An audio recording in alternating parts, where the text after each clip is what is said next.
कल आपको हमने इकोलॉजिकल कॉन्सेप्ट और कुछ डेफिनेशंस बताई थी। आज हम आपके सिलेबस का पहला टॉपिक जो एटमॉस्फेयर है वो शुरू करने जा रहे हैं। एटमॉस्फेयर एनवायरनमेंट का एक छोटा सा पार्ट है। कैसे?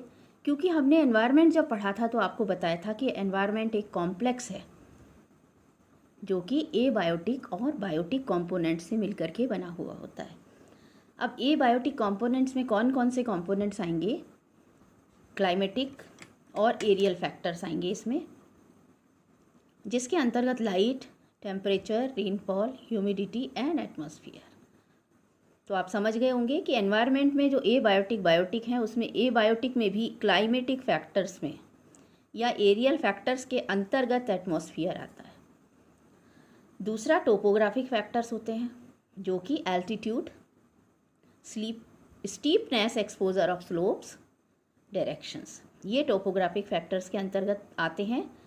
तीसरा फैक्टर है एडेफिक फैक्टर्स, जिसमें soil, edaphic means related to soil formation of soil आपको करवाएंगे हम, फिजिकल और केमिकल प्रॉपर्टीज ऑफ सॉइल पढ़ेंगे। चौथा बायोटिक फैक्टर्स है, प्लांट्स, एनिमल्स और माइक्रोब्स इसके अंतर्गत हमें पढ़ने हैं। सो एटमॉस्फेयर जो है वो क्लाइमेटिक और एरियल फैक्टर्स के अंतर्गत आ रहा है। ये कैसे हम इसे डिफाइन करेंगे? एटमॉस्फेयर की क्या परिभाषा होगी? It's an envelope of gaseous layer. Atmosphere क्या है? ये एक प्रकार का आवरण है, किसका? गैसेस का, यानी गैस की परत का आवरण ही एटमॉस्फेयर या वायुमंडल कहलाता है। स्टूडेंट्स, आपको एटमॉस्फेयर और एनवायरनमेंट में कंफ्यूज नहीं होना है। Environment is a complex of abiotic and biotic factors and atmosphere is just a part of climatic factors. वायुमंडल जो है वो वायु की परत का एक आवरण है, जबकि पर्यावरण क्या है? वातावरण क्या है? हमारे चारों ओर अजैविक और जैविक जो घटक हैं उनका एक परिणाम है। एटमॉस्फेयर की आप अगर दूसरी परिभाषा देखें तो आप क्या कहेंगे? वायुमंडल क्या है? ये एक प्रकार का ब्लैंकेट है गैसेस का, जो हमारे प्लैनेट के चारों ओर मौजूद है। वायुमंडल क्या है? It's a blanket of gases that surrounds earth. उसको हम वायुमंडल कहते हैं या एटमॉस्फेयर कहते हैं। Now what does it? Atmosphere करता क्या है? इसकी क्यों आवश्यकता है हमारे चारों ओर? क्यों हम पर्यावरण को, एटमॉस्फेयर को हम दूषित होने से रोकना चाहते हैं? तो इसके main, it serves many ways but main functions are these three purposes are there of this atmosphere. First one is the filtration of radiant energy coming from the sun. सूरज से आने वाली जो किरणें हैं उन किरणों को ये फिल्टर करके हम तक भेजता है। पहला काम है इसका एटमॉस्फेयर का। दूसरा है insulation from heat loss at the earth surface. धरती की सरफेस पर हीट लॉस का फ्रॉम जो इंसुलेशन है उसको ये करता है। Stabilising weather and the climate owing to heat capacity of air.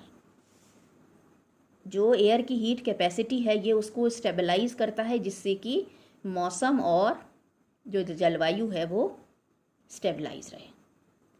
Gaseous composition of this atmosphere, हमने देखा ये करता क्या है और ये कैसे बना हुआ है। What is the composition of this atmosphere?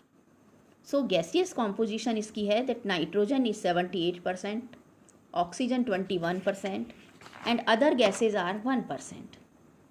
जो वायुमंडल की है गैस की जो एक संरचना है या उसका जो संघटक है वो ये 3 है मेन। अदर गैसेज में आप देखेंगे 1% आती हैं, जबकि मेजर जो पार्ट है वो नाइट्रोजन और ऑक्सीजन का है।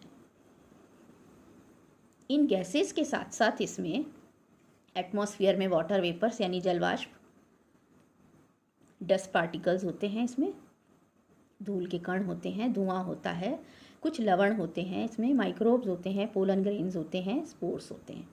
ये सब एटमॉस्फेयर के साथ में मौजूद होते हैं। गैसेस के साथ। अब 1% जो अदर गैसेस में हमने देखा है 1% अदर गैसेस, इसमें भी 0.03% होती है कार्बन डाइऑक्साइड, एंड बहुत ज़्यादा इंपॉर्टेंट होती है क्योंकि कार्बन डाइऑक्साइड के कारण ही पादप जो हैं वो अपना भोजन बना पाते हैं, और भोजन बनने के दौरान ऑक्सीजन रिलीज होती है प्रकाश संश्लेषण के दौरान।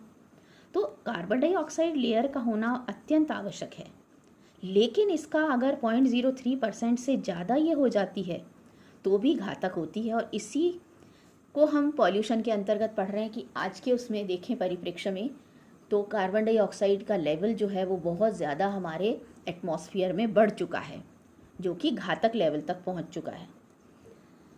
क्योंकि कार्बन डाइऑक्साइड ट्रांसपेरेंट होती है किसके लिए? सन रेज के लिए, but non transparent for radiation reflecting from earth. लेकिन ये अर्थ से वापस नहीं जाती, वापस नहीं भेजती ये हीट को या रेडिएशंस को अर्थ से।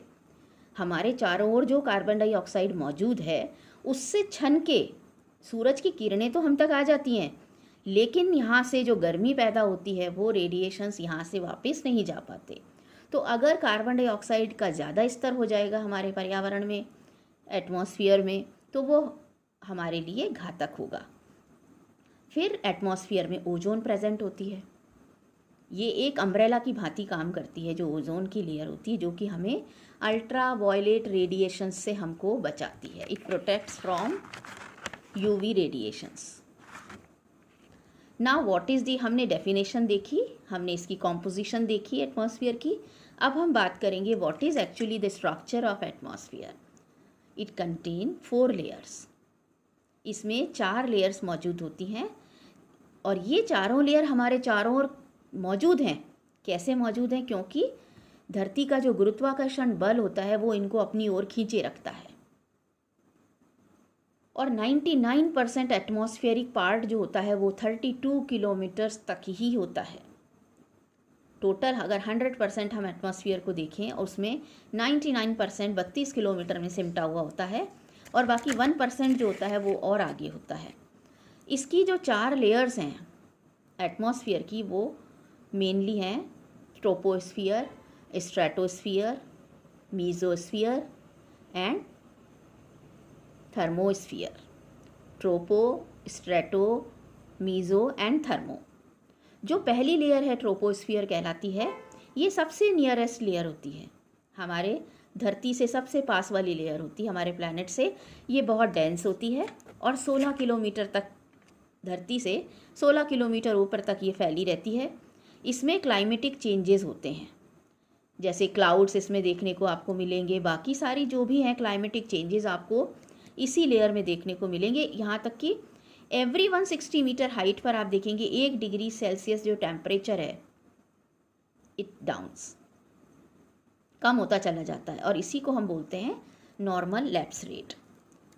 इसी लेयर में आप देखेंगे कि डस्ट पार्टिकल्स प्रेजेंट होते हैं, और उन डस्ट पार्टिकल्स के थ्रू जब लाइट डिफ्लेक्ट होती है तो डिफ्रैक्शन के कारण आपको आसमान नीला नज़र आता है, क्योंकि जब प्रकाश की किरण धूल के कणों में से पास होती है तो धूल के कण काफ़ी कुछ जो होते हैं उसके कलर्स जो होते हैं ब्लू और पर्पल को छोड़ के सभी को एब्जॉर्ब कर लेते हैं, बाकी इनको रिफ्लेक्ट करते हैं। इसी कारण जो आसमान है वो हमें नीला दिखाई देता है। ट्रोपोस्फियर में ही आप पाते हैं कि इसमें वाटर वेपर्स होती हैं। वाटर वेपर्स बहुत अधिक मात्रा में आपको इसमें लेयर्स में दिखाई देती हैं। इसमें इंटेंसिटी ऑफ एयर जो डेंसिटी होती है वो occur in this part of atmosphere. Air density इसमें आपको नज़र आएगी काफ़ी ज़्यादा, और इसमें एरोप्लेन्स नहीं उड़ा सकते। वो क्यों नहीं उड़ा सकते? क्योंकि यहाँ बहुत ज़्यादा डिस्टर्बेंस होता है इस लेयर में, मौसम वगैरह बनते हैं ये सब। इसके कारण इस लेयर में एटमॉस्फेयर की इस लेयर में एरोप्लेन्स का उड़ाना संभव नहीं है, क्योंकि ईस्टवर्ड जो विंड ब्लोज करती हैं वो ब्लो होती हैं बहुत तेज़ी से, बहुत फास्टर होती हैं, तो एरोप्लेन को उड़ाने में दिक्कत हो सकती है। इसलिए this layer is not appropriate for aeroplanes. Second जो लेयर है दैट इज स्ट्रेटोस्फियर। ये जस्ट अबव ट्रोपोस्फियर होती है, and it is separated by tropopause. जो ट्रोपोपॉज है वो एक वो जोन है जो कि जहाँ ट्रोपोस्फियर जो है वो ख़त्म होता है और स्ट्रेटोस्फियर शुरू होता है, उस जोन को हम बोलते हैं ट्रोपोपॉज। ये 50 किलोमीटर की हाइट तक होता है और 20 किलोमीटर तक तो स्टेबल टेम्परेचर इसमें रहता है, लगभग समान रहता है, स्थिर टेम्परेचर रहता है। फिर धीरे धीरे जो टेम्परेचर होता है वो इंक्रीज होना शुरू होता है।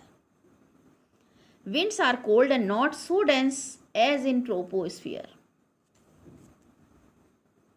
इसमें ओजोन एब्जॉर्ब कर इसमें ओजोन का कुछ अंश मौजूद होता है, जो कि ओजोन लेयर जो होती है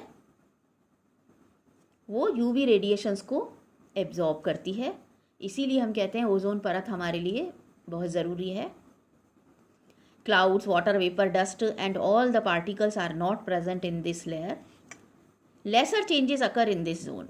दिस इज़ मोस्ट इम्पॉर्टेंट, क्योंकि इस लेयर में बहुत कम परिवर्तन होते हैं। सो दिस फेज और this layer is very peaceful, calm, compose zone. No thunders, no clouds. तो इसलिए so appropriate, it is very much appropriate to fly aeroplanes. Aeroplanes को उड़ाने के लिए स्ट्रेटोस्फियर जो परत है वो बहुत अप्रोप्रिएट होती है, इसी में एरोप्लेन्स उड़ाए जाते हैं। तीसरी लेयर है मीजोस्फियर। ये 50 से 80 किलोमीटर तक एक्सटेंड करती है। इसका जो यहाँ जो टेम्परेचर आप देखेंगे वो डिक्रीज होता है with the height. Coldest zone आपको देखने को मिलेगा इस लेयर में, even -100 degree Celsius. And this zone called as ozonosphere. It protects from UVR, ultraviolet radiations. The fourth zone and the last zone is thermosphere. It is divided in two. One is ionosphere, another is exosphere.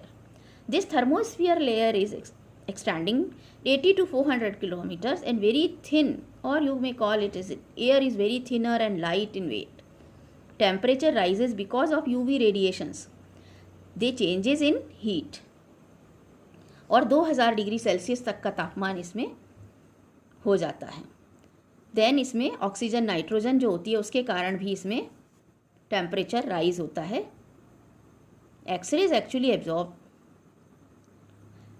A zone जो इसका thermosphere के दो part हमने आपको बताया, one is ionosphere.